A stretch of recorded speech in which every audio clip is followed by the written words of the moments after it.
സുഖമില്ലാത്ത ഒരാളായതുകൊണ്ടാണ് ഞാൻ എൻ്റെ കാലം സുഖമില്ല, അതുകൊണ്ടാണ് എനിക്ക് അവിടെ പോയി നിന്ന് സംസാരിക്കാൻ വയ്യാത്തത്. എൻ്റെ കാലം സുഖമില്ലാത്ത ഒരാളാണ്. എനിക്ക് ഇസ്തിഹാസയെ സംബന്ധിച്ചാണ് ചോദിക്കാനുള്ളത്. അതായത് നമ്മളെ ഓരോ നാടുകളിലും അനവധി പള്ളികളുണ്ട്. ഒരുപാട് ആളുകൾ ആ പള്ളിക്കാടിൽ അന്ത്യവിശ്രമം കൊള്ളുന്നുണ്ട്. ഒരുപാട് ജനങ്ങൾ. എൻ്റെ പിതാവ് മരിച്ചു പോയി, നിങ്ങളുടെ പിതാക്കന്മാരുണ്ടോ ഇല്ലെന്ന് പറയാൻ പറ്റില്ല. എന്താണ് ജനങ്ങൾ ഈ പെരുമ്പടപ്പിലേക്കും മമ്പുറത്തേക്കും അതുപോലെ വലിയ വലിയ ദർഗകളിലേക്കും ജനങ്ങൾ ചെല്ലുന്നതും? അവിടെ ജനങ്ങൾ ഒരു ആത്മശാന്തിക്ക് വേണ്ടിയിട്ടാണല്ലോ അവിടെ ചെല്ലുന്നത്. അവർ നമ്മൾ ഹുദൂവും തദല്ലുലും അത് പാടില്ല, അത് തെറ്റാണ്.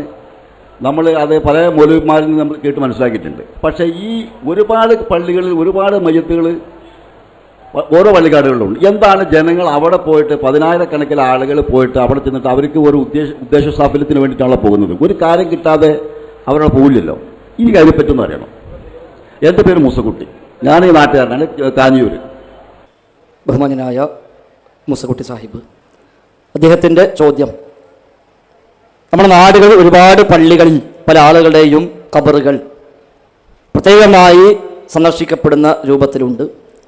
അവിടെ പോയി ഭക്തി ആദരവുകൾ പ്രകടിപ്പിക്കുന്നുണ്ട്. എന്താണ് അതിനൊക്കെയുള്ളൊരു കാരണം? യഥാർത്ഥത്തിൽ മുസ്ലിം ലോകത്ത് എന്നല്ല മനുഷ്യ ചരിത്രത്തിൽ തന്നെ ബഹുദൈവാരാധന ഷിർക്കിൻ്റെ ആരംഭം മഹാന്മാരുമായി ബന്ധപ്പെട്ട വിഷയത്തിലാണ്. ലോകത്ത് ആദ്യമായി ഷിർക്കുണ്ടായത് നൂഹ് നബി സ്വല്ലല്ലാഹു അലൈഹി വസല്ലമിൻ്റെ തൊട്ട് മുമ്പുള്ള ജനതയിലാണ്. അന്ന് ഷിർക്ക് വന്നത് ആ കാലഘട്ടങ്ങളിൽ ജീവിച്ച് മരിച്ചുപോയ വദ്, സുവാ, യഗൂസ്, യഊഖ്, നസ്ർ തുടങ്ങിയ 5 മഹാന്മാരുമായി ബന്ധപ്പെട്ട വിഷയത്തിലാണ്. ഇബ്നു അബ്ബാസ് റളിയല്ലാഹു അൻഹുമ അത് വിശദീകരിക്കുന്നുണ്ട്. അദ്ദേഹം പറഞ്ഞത്, ഇവരൊക്കെ അസ്മാഉ റിജാലിൻ സ്വാലിഹീൻ, സ്വാലിഹീങ്ങളായ ആളുകളുടെ നാമങ്ങളാണ്. അവർ നൂഹ് നബി സ്വല്ലല്ലാഹു അലൈഹി വസല്ലമിന്റെ ജനതയിൽപ്പെട്ടവരായിരുന്നു. അവർ മരിച്ചപ്പോൾ പിശാചവർക്ക് ഉത്ബോധനം നൽകി, നിങ്ങളുടെ മജ്ലിസുകളിൽ, സദസ്സുകളിൽ അവരുടെ രൂപം നിങ്ങൾ ഉണ്ടാക്കി വെച്ചാൽ അത് ഇബാദത്തിന് കൂടുതൽ ഒരു ഭക്തി കിട്ടാൻ നല്ലതാണ്. അങ്ങനെ അവർ രൂപമുണ്ടാക്കി വെച്ചു. ഇബ്നു അബ്ബാസ് തങ്ങൾ പറയുന്നു, ഫലം തുഅബദ്, അന്നവർ ആരാധിക്കപ്പെട്ടിട്ടില്ല. എന്നാൽ പിന്നീട് തലമുറകൾ മാറി വന്നു. വനുസിഖത്തുൽ ഇൽമു ഔ വതനസ്സഖൽ ഇൽമു, ആളുകൾ തലമുറ മാറി വന്നപ്പോൾ ഈ വിഷയത്തെക്കുറിച്ച് കൃത്യമായ അറിവ് ഇല്ലാത്ത സാഹചര്യമുണ്ടായി. അത്തരം ഘട്ടം വന്നപ്പോഴാണ് ഉബിദത്ത്, ഇവർ ആരാധിക്കപ്പെട്ടത്. ഇതാണ് എല്ലാ കാലത്തും സംഭവിക്കാറുള്ളത്. ഒട്ടുമിക്ക സമൂഹങ്ങളുടെയും ഷിർക്ക് നാം പരിശോധിക്കുമ്പോൾ മഹാന്മാരുമായി ബന്ധപ്പെട്ട വിശ്വാസങ്ങൾ തന്നെയാണ് അവരെ ഷിർക്കിൽ കൊണ്ടുപോയി എത്തിച്ചത്. ഇനി ക്രിസ്ത്യാനികളോ ഹൈന്ദവ സഹോദരങ്ങളോ ആരാവട്ടെ, അവർ ബഹുദൈവ ആരാധന ചെയ്യുന്നുവെങ്കിൽ അതും അവർ മഹാന്മാരായി കാണുന്ന ആളുകളുമായി ബന്ധപ്പെട്ട വിഷയത്തിലുള്ള അതിര് കവിയലുകളാണ് അതിലേക്ക് അവരെ എത്തിച്ചത്. അതുകൊണ്ട് പരിശുദ്ധ ഇസ്ലാം ആ രംഗത്തുള്ള എല്ലാ പഴുതുമടച്ചു. അതിൽ പ്രധാനപ്പെട്ട ഒന്നാണ് ഖബറുകൾ കെട്ടിവെത്താൻ പാടില്ല എന്ന് പഠിപ്പിച്ചു. ഉയർത്തപ്പെട്ട ഖബറുണ്ടെങ്കിൽ നിരപ്പാക്കി വിടണമെന്നും പഠിപ്പിച്ചു. റസൂലുള്ളാഹി സ്വല്ലല്ലാഹു അലൈഹി വസല്ലമ മക്ക ഫത്ഹായി മക്കയിലേക്ക് വന്ന് ആ കഅബയിൽ കയറുന്നതിന് മുമ്പായി അലി ഇബ്നു അബീ ത്വാലിബ് റളിയല്ലാഹു അൻഹുവിനെ ഏൽപ്പിച്ച 2 ദൗത്യങ്ങളിൽ ഒന്ന് വലാ ഖബ്റൻ മുസ്ലിഫൻ ഇല്ലാ സബൈത, ഉയർന്നു നിൽക്കുന്ന ഒറ്റ ഖബറും നിരപ്പാക്കാതെ വിടാൻ പാടില്ല എന്ന അധ്യാപനമായിരുന്നു. അലി ഇബ്നു അബീ ത്വാലിബ് റളിയല്ലാഹു അൻഹു പിന്നീട് ഖലീഫയായി ചുമതലയേറ്റപ്പോൾ അബുൽ ഹയ്യാജുൽ അസദി റളിയല്ലാഹു അൻഹുവിനെ വിളിച്ചുകൊണ്ട് പറഞ്ഞത്, അലാ അബ്അസുക അലാ മാ ബഅസനി ബിഹി റസൂലുള്ളാഹി സ്വല്ലല്ലാഹു അലൈഹി വസല്ലം, റസൂലുള്ളാഹി സ്വല്ലല്ലാഹു അലൈഹി വസല്ലം എന്നെ നിയോഗിച്ച ദൗത്യത്തിന് ഞാൻ താങ്കളെ നിയോഗിക്കുന്നു എന്ന് പറഞ്ഞിട്ടാണ് അബുൽ ഹയ്യാജുൽ അസദിയെ അലി ഇബ്നു അബീ ത്വാലിബ് പറഞ്ഞയച്ച ഇമാം ബുഖാരി ഉദ്ധരിച്ചിട്ടുണ്ട്. ഇതേ ദൗത്യമാണ് അവിടെ ഏൽപ്പിച്ചത്. ആ ദൗത്യം നിർവഹിക്കപ്പെടുമായിരുന്നുവെങ്കിൽ ഈ ഒരു വല്ലാത്തൊരു വേദനാജനകമായ സാഹചര്യം ഉണ്ടാകുമായിരുന്നില്ല. ഇമാം ഷാഫി റഹിമഹുല്ലാഹ് പറഞ്ഞ് നേരത്തെ ഇവിടെ സൂചിപ്പിക്കപ്പെടേണ്ട വിഷയാവതരണത്തിൽ മക്കയിൽ ഉയർത്തപ്പെട്ട ഖബറുകളെ നിരപ്പാക്കാൻ കൽപ്പിക്കുന്നതായി രാജാക്കന്മാരെ ഞാൻ കണ്ടു. വലം അറൽ ഫുഖഹാ യഈബുന ദാലിക്, കർമ്മശാസ്ത്ര പണ്ഡിതന്മാരാരും അതിനെ ആക്ഷേപിക്കുന്നതായി ഞാൻ കണ്ടില്ല എന്ന് ഇമാം ഷാഫി റഹിമഹുല്ലാഹ് രേഖപ്പെടുത്തുന്നു. ശേഷമുള്ള പണ്ഡിതന്മാർ ആ നിലയ്ക്ക് തന്നെയാണ് പഠിപ്പിച്ചത്. അപ്പൊ യഥാർത്ഥത്തിൽ ആ രംഗത്ത് സമൂഹത്തിന് അബദ്ധം സംഭവിച്ചു. അവിടെ ഖബറുകൾ നിരപ്പാക്കാൻ പറഞ്ഞെടുത്ത് ഖബർ ഉയർത്താനാണ് പഠിപ്പിച്ചത്. ആ ഉയർത്തലിനെ പുണ്യമായി കൊണ്ടുവന്നു. ശേഷം അത് സിയാറത്തിന്റെ കേന്ദ്രങ്ങളാണ് എന്ന മറവിൽ അത് ചില പ്രത്യേകമായ കേന്ദ്രങ്ങളായി പരിചയപ്പെടുത്തപ്പെടുകയും അവിടെ വന്ന് ആ ഖബറാളിയോട് പ്രാർത്ഥിക്കുന്ന, ഖബറാളിയോട് സങ്കടം പറയുന്ന സാഹചര്യം ഉണ്ടാവുകയും ചെയ്തു. സഹോദരൻ സൂചിപ്പിച്ച പുത്തമ്പള്ളി അടക്കം, മമ്പുറം, ഏറുവാടി, പൊന്നാനി, പുതുപൊന്നാനി അടക്കമുള്ള ഏത് ജാറത്തിങ്കിൽ ചെന്നാലും കാണാൻ കഴിയുന്ന എന്താ, ജീവിതത്തിലെ പല പ്രശ്നങ്ങൾക്കും അവിടെ ചെല്ലുന്നു. രോഗം ശിഫയാവാൻ, സന്താനമുണ്ടാവാൻ, ജോലി ശരിയാവാൻ, വിസ കിട്ടാൻ, കളഞ്ഞുപോയ വസ്തു തിരിച്ചു കിട്ടാൻ എല്ലാം ഖബറുകൾ ചെന്ന് ഖബറാളിയോട് തേടുന്നു. ഈ തേട്ടം ഇസ്ലാം പഠിപ്പിച്ചതല്ല, അനുവദിച്ചതല്ല. ശേഷം ആ ആളുകളെ പേരിൽ, കറാമത്ത് എന്ന പേരിൽ പല കഥകളും പ്രചരിപ്പിക്കപ്പെട്ടു. ഇല്ലാത്ത കുറെ കെട്ടുകഥകൾ കറാമത്ത് എന്ന പേരും പറഞ്ഞ് പ്രചരിപ്പിച്ച് അതിലൂടെ ആ ശൈഖന്മാരാണ് ഇപ്പോഴും ഖബറിൽ കിടന്നുകൊണ്ട് ലോകം നിയന്ത്രിക്കുന്നത്, അവരാണ് എവിടെ വിളിച്ചാലും ഓടിയെത്തുന്നത് എന്ന പ്രചാരണം വന്നു. മുഹിദ്ദീന്മാരെയും നിഫാഴിമാരെയും നഫീസ്മാരെയും ബദറുമാരെയും മഞ്ഞക്കുളമാരെയും കുത്തുബിയ്യത്തും അടക്കമുള്ള പദ്യഗദ്യ സമ്മിശ്രങ്ങളായ സംഗതികളിൽ അതാണ് പഠിപ്പിക്കപ്പെട്ടത്. കുത്തുബിയ്യത്തിൽ കാണാമല്ലോ,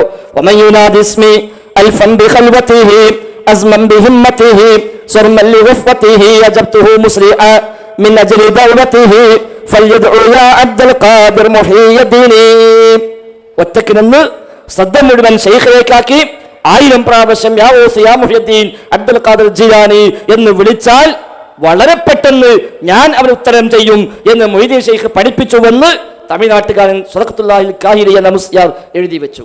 അത് സമൂഹം ഏറ്റെടുത്തു.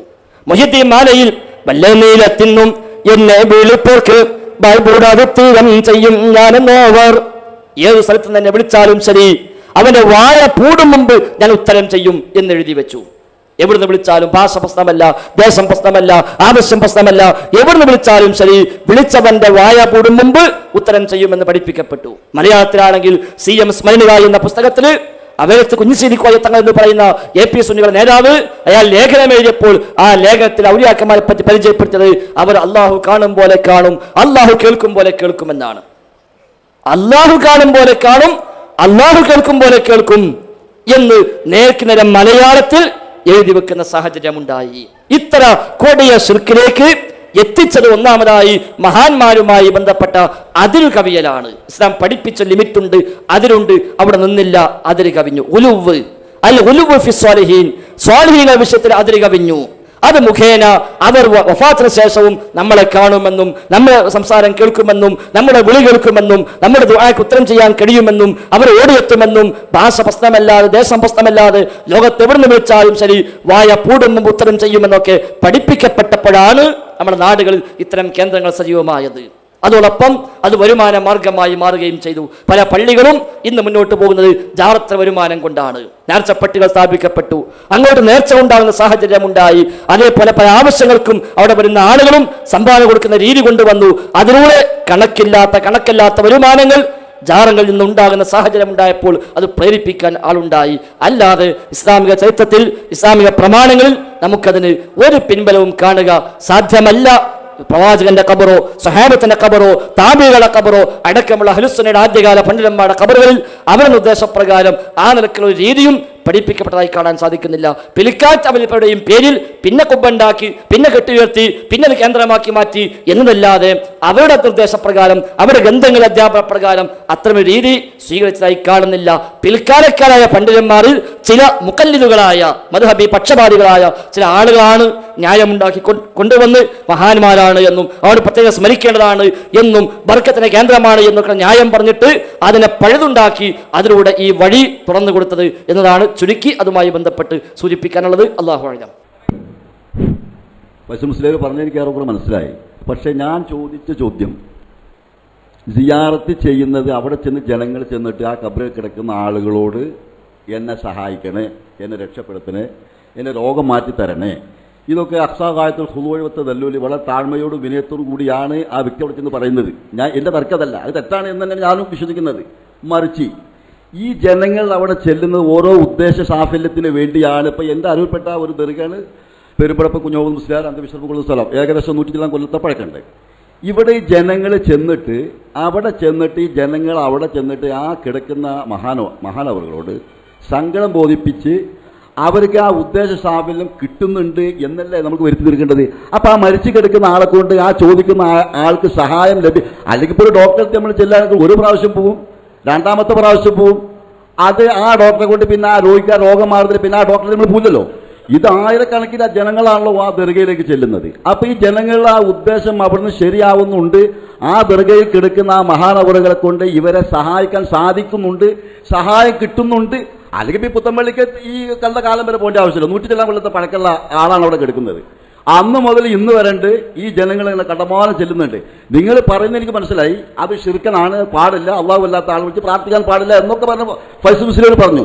ഈ ദർഗയിൽ കിടക്കുന്ന ആളെ കൊണ്ട് ഈ ചെല്ലുന്ന ആളുകൾക്ക് അവരുടെ ഉദ്ദേശം ശരിയായി കിട്ടുന്നുണ്ട്. അതിന്റെ തെളിവല്ല ഈ ജനങ്ങൾ ഇങ്ങനെ ശരവർഷമില്ലാതെ അവിടെ ചെല്ലുന്നത്. എനിക്ക് അതിന്റെ ഇതാണ് മനസ്സിലായത്. അപ്പൊ അദ്ദേഹത്തിന്റെ സംശയം അതാണ്, അവിടെ ചെല്ലുന്ന ആൾക്ക് ഫലം കിട്ടുന്നുണ്ടല്ലോ, അതുകൊണ്ടാണല്ലോ വീണ്ടും വീണ്ടും വരുന്നത്. പണ്ഡിതന്മാർ തങ്ങളുടെ ഗ്രന്ഥങ്ങളിൽ ഈ വിഷയം ചർച്ചക്കെടുത്തിട്ടുണ്ട്. 2-3 രൂപത്തിലാണ് പണ്ഡിതന്മാർ അതിന് മറുപടി നൽകിയത്. ഒന്ന്, ഉത്തരം കിട്ടുന്നു എന്നത് ഒരിക്കലും ഒരു കാര്യം ശരിയാവാനുള്ള തെളിവല്ല, മാനദണ്ഡമല്ല. 2, ആ ഉത്തരം ആ കബറാളി അല്ല ഒരിക്കലും നൽകുന്നത്, കബറാളി അത് അറിയുന്നു പോലുമില്ല. സമാനമായി നമ്മുടെ നാട്ടിൽ കോടിക്കണക്കിന് മനുഷ്യന്മാർ എന്നല്ല, ലോകത്ത് 700 കോടി മനുഷ്യന്മാരിൽ ഭൂരിപക്ഷം വരുന്ന ആളുകൾ ക്രിസ്ത്യാനികളാണ്. അവര് ഈസാ നബിയോടും മറിയം ബിയോടും പ്രാർത്ഥിച്ചുകൊണ്ടിരിക്കുന്നു. പത്രങ്ങൾ, മനോരമ, മാതൃഭൂമി പോലെ പത്രങ്ങളിൽ എല്ലാ ദിവസവും കാണാം ഉപകാരസ്മരണ എന്ന കോളങ്ങൾ. അതെന്താ? വിശുദ്ധനായ ഇന്ന ആളുടെ മധ്യസ്ഥ പ്രാർത്ഥനയാൽ ഉദ്ദിഷ്ട കാര്യം സിദ്ധിച്ചതിന് ഉപകാരസ്മരണ. അപ്പൊ അവരുടെ കാര്യം നടപ്പാകുന്നുണ്ട്. അത് ഈസാ നബിയാണോ നടപ്പാക്കുന്നത്, മറിയം ബീവിയാണോ ശരിയാക്കി കൊടുക്കുന്നത്? ഒരിക്കലുമല്ല. കാരണം നാളെ പരലോകത്ത് ഈസാ നബി സല്ലല്ലാഹു അലൈഹി വസല്ലമയെ വിചാരണ ചെയ്യുന്ന രംഗം വിശുദ്ധ ഖുർആൻ സൂറത്ത് മാഇദയിൽ പഠിപ്പിക്കുന്നുണ്ട്. ഈസാ നബിയോട് ചോദിക്കും, അഅൻത ഖുൽത ലിന്നാസി ഇത്തഖിദൂനി വഉമ്മിയ ഇലാഹൈനി മിൻ ദൂനില്ലാഹ്, എന്നെയും എൻ്റെ മാതാവിനെയും റബ്ബിനെ പുറമെ ഇലാഹുകളായി സ്വീകരിക്കണമെന്ന് നീയാണോ ഈസാ പറഞ്ഞത്? അദ്ദേഹം പറയും, ഇല്ല റബ്ബേ സുബ്ഹാനക്, നീ എത്ര പരിശുദ്ധൻ, എനിക്ക് അവകാശമില്ലാത്തത് ഞാൻ പറയില്ലല്ലോ. ഞാൻ അവർക്കിടയിൽ ജീവിച്ചിരുന്ന കാലത്തോളം ഞാനിതിൽ സാക്ഷിയാണ്, അവരോട് ഞാൻ തൗഹീദെ പഠിപ്പിച്ചിട്ടുള്ളൂ. ഫലമ്മാ തവഫൈതനി, നീ എന്നെ പരിപൂർണമായി ഏറ്റെടുത്തതിന് ശേഷം കുന്ത അൻത റഖീബ്, പിന്നെ നീയാണ് എല്ലാം നിരീക്ഷിക്കുന്നവൻ. അപ്പൊ ഈസാ നബി സല്ലല്ലാഹു അലൈഹി വസല്ലം ഈ ഭൂമിയിൽ നിന്ന് ആകാശലോകത്തേക്ക് ഉയർത്തപ്പെട്ട് ആകാശലോകത്ത് ജീവിച്ചുകൊണ്ടിരിക്കുന്നു. എന്നിട്ട് കോടാനുകോടി ക്രിസ്ത്യാനികൾ നൂറ്റാണ്ടുകളായി അല്ലെങ്കിൽ സഹസ്രാബ്ദങ്ങളായി ഈസാ നബിയോട് പ്രാർത്ഥിക്കുന്ന കാര്യം ഈസാ നബി അറിയുന്നു പോലുമില്ല എന്ന് ഈസാ നബി സല്ലല്ലാഹു അലൈഹി വസല്ലം നാളെ പരലോകത്ത് പറയുമെന്ന് ഖുർആൻ പറയുന്നു. എന്ന ക്രിസ്ത്യാനികൾ പറയുന്നു, ഞങ്ങൾക്ക് ഉപകാരം കിട്ടുന്നുണ്ട്, ഞങ്ങൾ കാര്യം സാധിക്കുന്നുണ്ട്. ഗുരുവായൂരിലേക്ക് ലക്ഷക്കണക്കിന് മനുഷ്യന്മാർ ഒരു വർഷത്തിൽ വന്നുകൊണ്ടിരിക്കുന്നു. ശബരിമലയിലേക്ക് നമ്മൾ കാണുന്നു സ്ഥിരമായി പോയിക്കൊണ്ടിരിക്കുന്നു എല്ലാ കൊല്ലവും. ഒരു പ്രയോജനമില്ലാതെയാണോ അവർ പോകുന്നത്? പലരും പറയുന്നു പ്രയോജനമുണ്ട്. പണ്ട് ചേന്നൻ അബൂബക്കർ ഹാജി പോയി, അയാൾക്കും അയാളെ ഭാര്യ ഗർഭിണിയായി മാറി, സന്താനമുണ്ടായി, പത്രങ്ങളിൽ വന്നു അന്ന്. അപ്പൊ അവിടെ പോയിട്ട് കിട്ടിയല്ലോ. എന്തുകൊണ്ട് കിട്ടി? പണ്ഡിതന്മാരുടെ വിശദീകരണം, ഒന്നുകിൽ അല്ലാഹു തആല ഒരു പരീക്ഷണം എന്നോണം അവിടെ നൽകുന്നു. ഈ നന്ദികെട്ട പണിക്കവൻ പോകുമ്പോൾ ഒരു പരീക്ഷണം എന്ന നിലയ്ക്ക് അല്ലാഹു തആല അവന്റെ ആവശ്യം നിർവഹിക്കുന്നു. റബ്ബ് നൽകുന്നു, പക്ഷേ ഇതിനെ ക്രെഡിറ്റ് അവൻ ഖബറാളിക്ക് വകച്ചു കൊടുക്കുന്നു. അതല്ലെങ്കിൽ പണ്ഡിതന്മാർ വിശദീകരിച്ചത്, ഒന്നുകിൽ രണ്ടും സ്വാഭാവികമായി ഒത്തുവന്നതായിരിക്കാം. ലാലി അജ്രി ദുആഇഹി, ദുആ കാരണമായി കിട്ടിയതാകണമെന്നില്ല. റബ്ബയാക്ക് നിശ്ചയിച്ച തീരുമാനപ്രകാരം സമയമായപ്പോൾ അയാൾക്ക് പ്രശ്നം തീർന്നു. ഇയാൾ പോയതും ഈ പ്രശ്നം തീർന്നതും അതൊരു സമയത്തായിപ്പോയി എന്നേ ഉള്ളൂ. ഈ പോയതും അതും ബന്ധമുണ്ടാവില്ല. അതുമല്ലെങ്കിൽ ദാഇയുടെ ഇൽത്തിറാറ്, അയാൾ നിർബന്ധിതാവസ്ഥയിൽ ഉള്ള പ്രാർത്ഥനയ്ക്ക് റബ്ബ് സുബ്ഹാനഹു വ തആല ഉത്തരം നൽകിയതായിരിക്കാം, അല്ലാതെ ഈ ഖബറാളി കൊടുത്തു എന്നതല്ല. എന്നിട്ട് ജലാലുദ്ദീൻ സുയൂത്തി അപ്പോൾ ആളുകൾ പറയുന്നു, വഖദ് കാനൽ കുഫാറു യദ്ഊന ഫയുസ്തജാബു ലഹും മഅ ദുആഇഹിം വ തവസ്സുലിഹിം, അതായത് അവിശ്വാസികളായ ആളുകൾ അവർ പ്രാർത്ഥിക്കുമ്പോൾ അല്ലാഹു തആല അവർക്കും ഉത്തരം കൊടുത്തിട്ടുണ്ട്. അവരുടെ വിഗ്രഹങ്ങളെ മുൻനിർത്തി പ്രാർത്ഥിച്ചിട്ടും ഉത്തരം കിട്ടിയിട്ടുണ്ട്. അത് വിഗ്രഹങ്ങൾ കൊടുത്തതല്ലോ. ശേഷം സുയൂത്തി റഹിമഹുല്ലാഹ് ഒരു ആയത്തും കൊടുക്കുന്നു, കുല്ലൻ നുമിദ്ദു ഹഉലായി വഹഉലായി മിൻ അത്വാഇ റബ്ബിക്, എല്ലാവർക്കും അല്ലാഹു തആല തന്റെ ഔദാര്യം അങ്ങനെ കൊടുത്തുകൊണ്ടേയിരിക്കും. ആ കൂട്ടത്തിൽ അവരും കിട്ടിയെന്നേയുള്ളൂ. നമ്മുടെ നാട്ടിൽ പണ്ട് പറയലോ, ചക്കട്ടപ്പം മുയലിട്ടീന്ന്, അതുകൊണ്ട് പിറ്റേന്ന് പോയി ചക്കട്ട കിട്ടിക്കൊള്ളുന്നില്ല. ആയിരക്കണക്കിന് മനുഷ്യന്മാർ വരുമ്പോൾ 1, 2, 3 ആളുകൾക്ക് എന്തെങ്കിലും സംഗതി കിട്ടുന്നു. ഇനി അതിനൊക്കെ അപ്പുറത്ത് അതൊന്നും അല്ലെങ്കിൽ ഒരു പക്ഷെ പിശാച് ചിലപ്പോൾ ചില കോപ്രായങ്ങൾ കാണിക്കും, അവൻ ആ വിശ്വാസം മരക്കിട്ടുറപ്പിക്കാൻ വേണ്ടി. അല്ലാതെ ഖബറിൽ കിടക്കുന്ന ഖബറാളി ഇവന്റെ വിളി കേൾക്കുകയോ ആ പ്രശ്നം അറിയുകയോ അതിൽ ഇടപെടുകയോ അത് പരിഹരിക്കുകയോ ചെയ്യുന്നില്ല എന്ന കാര്യം തീർച്ചയാണ്, അത് സാധ്യവുമല്ല. അതുകൊണ്ടാണ് അള്ളാഹുവിന്റെ റസൂലിന്റെ വഫാത്തിന് ശേഷം സ്വഹാബിമാരും റസൂലുള്ളാഹിന്റെ ഖബറിൽ ചെന്നിട്ട് നബിയോട്, നബിയെ ഞാൻ രോഗിയാണ്, എനിക്ക് സന്താനങ്ങളില്ല, ഞാൻ കടക്കാരനാണ്, എനിക്ക് ബുദ്ധിമുട്ടുണ്ട് എന്ന് പറഞ്ഞൊരു പ്രശ്നം പറഞ്ഞത് സ്വഹിയായ വഴിയിൽ എവിടെയും ഉദ്ധരിക്കപ്പെട്ടിട്ടില്ല. അവരാരും അത് ചെയ്തിട്ടില്ല. നബിയുടെ ഖബർ ഉണ്ടായിട്ട് ആ ഖബർ നിലകൊള്ളുന്ന റൂമിൽ തന്നെ താമസിച്ച ആയിഷ റളിയല്ലാഹു അൻഹ 48 കൊല്ലത്തോളം ജീവിച്ചിട്ട് ആയിഷ ബീവിക്ക് ജീവിതത്തിൽ പല പ്രശ്നങ്ങൾ ഉണ്ടായിട്ട് ആ നബിയെ വിളിച്ചു പറഞ്ഞ ഒരു സംഭവം ഉണ്ടായിട്ടില്ല. ഭരണരംഗത്ത് 4 ഖലീഫമാർക്ക് പല പ്രയാസങ്ങളുണ്ടായിട്ട് അവരാരും ആ വഴി സ്വീകരിച്ചിട്ടില്ല. എങ്കിൽ ഉത്തരം കിട്ടുന്നു എന്നുള്ളത് ഒരു കാര്യം ശരിയാണ് എന്നുള്ള തെളിവല്ല. മാത്രമല്ല തെറ്റായ വഴിക്ക് പോയാലും ചിലപ്പോൾ ആവശ്യം പൂർത്തീകരിക്കപ്പെടാം. പോക്കറ്റ് അടിച്ച പണവുമായി ഹോട്ടലിൽ പോയി ഭക്ഷണം കഴിച്ചാലും വിശപ്പ് മാറും, വ്യഭിചരിച്ചാലും സന്താനമുണ്ടാകും. പക്ഷേ അതുകൊണ്ട് വ്യഭിചാരം ശരിയാന്ന് വരില്ല, അതുകൊണ്ട് പോക്കറ്റടി ന്യായമാണ് എന്ന് വരില്ല. എനിക്ക് ഉത്തരം കിട്ടിയല്ലോ, എനിക്ക് പ്രശ്നം പരിഹരിക്കപ്പെട്ടല്ലോ, 10-15 കൊല്ലമായി കുട്ടികളില്ല, വ്യഭിചരിക്കാൻ പോയതൊരു കുട്ടിയുണ്ടായി, എൻ്റെ പ്രശ്നം തീർന്നു എന്ന് പറഞ്ഞാൽ അതാരും അംഗീകരിക്കില്ല. വിശന്ന് പൊളിയുന്ന ഒരാൾ കട്ടിട്ടാണെങ്കിലും പോയി ഭക്ഷണം കഴിച്ചു വിശപ്പ് മാറി അൽഹംദുലില്ലാഹ് എന്ന് പറഞ്ഞതുകൊണ്ട് ആ മോഷണം ന്യായമായി മാറുകയില്ല. എന്നതുപോലെ തന്നെ ഒരു സംഗതിക്ക് ഫലമുണ്ടോ ഇല്ലേ എന്ന് നോക്കിയിട്ടല്ല അത് ശരിയും തെറ്റും തീരുമാനിക്കപ്പെടുന്നത്. ഇനി ഫലമില്ലെങ്കിൽ ആ കാര്യം ശരിയല്ല എന്ന് വരോ? ഇല്ല. റഹ്മാനായ റബ്ബിനോട് ഒരുപാട് മനുഷ്യന്മാർ ഇതായിരുന്നു, പല ആവശ്യം ചോദിച്ചു, പല ആവശ്യവും നിറവേറി കിട്ടിയില്ല, അതുകൊണ്ട് ഞാൻ അതിന് ഫലമില്ല എന്ന് പറയാൻ പറ്റുമോ? അതുമില്ല. അതുകൊണ്ട് റഹ്മാനായ റബ്ബാണ് ഉത്തരം നൽകുന്നവൻ, അല്ലാതെ ഒരാൾക്കും ഉത്തരം ചെയ്യാൻ സാധ്യമല്ല. ഗുരുവായി പോയി പ്രാർത്ഥിക്കുന്ന മനുഷ്യന്റെ ഭാര്യ ഗർഭിണിയായാൽ ആ ഗർഭത്തെ ശിശുവിനെ നൽകിയത് അള്ളാഹുവാണ്. പുത്തമ്പള്ളിയിൽ പോയി തേടിയവനും ആ പ്രശ്നം പരിഹരിച്ചത് പുത്തമ്പള്ളി ഷെയ്ഖല്ല. ഷെയ്ഖ് അറിഞ്ഞിട്ടില്ല, ഷെയ്ഖ് ആ വിഷയത്തിൽ ഇടപെട്ടിട്ടില്ല. നാളെ പരലോകത്തിന് ഷെയ്ഖിന് ശരിക്കും വയൗമൽ ഖിയാമത്തി യക്ഫുറൂന ബിശ്ശിർക്കിക്കും. അന്റെ നാളിൽ ഈ ശിർക്കിനെ പ്രാർത്ഥിക്കപ്പെട്ട ആളുകൾ നിഷേധിക്കുമെന്ന് സൂറത്ത് ഫാത്തിറിൽ പഠിപ്പിക്കുന്നു. അതേപോലെ സൂറത്ത് ഹഖാഫിൽ ജനങ്ങൾ ഒരുമിച്ച് കൂട്ടപ്പെട്ട് കഴിഞ്ഞാൽ ആ ആരാധ്യരായ ആളുകൾ ആരാധിച്ച ആളുകളുടെ ശത്രുക്കളായി മാറും. ഈ ഇബാദത്തിനെ അവർ നിഷേധിക്കുകയും ചെയ്യുമെന്ന് ഖുർആൻ പഠിപ്പിക്കുന്നു. അപ്പൊ അവരാരും ഇത് അറിയുന്നില്ല, ഇടപെടുന്നില്ല. മമ്പുറത്ത് പോയി പ്രാർത്ഥിച്ച്, പുത്തമ്പള്ളിയിൽ പോയി പ്രാർത്ഥിച്ച് പ്രശ്നം തീർന്നു പോകാൻ വരുമ്പോൾ മമ്പുറത്ത് തങ്ങൾക്ക് അറിയാം, അങ്ങനെ ആളുള്ളതും അറിയില്ല, അയാൾ വന്നതും അറിയില്ല, അയാൾക്ക് പ്രശ്നം ഉള്ളതും അറിയില്ല, ആ പ്രശ്നം ഇപ്പം മാറി എന്നും അറിയില്ല. അങ്ങനത്തെ ആളെ തന്നെ നമ്മുടെ തങ്ങൾക്ക് പരിചയമില്ല എന്നർത്ഥം. അതാണ് പ്രമാണങ്ങളിൽ നിന്ന് മനസ്സിലാകുന്നത്. അല്ലാഹു അഅലം.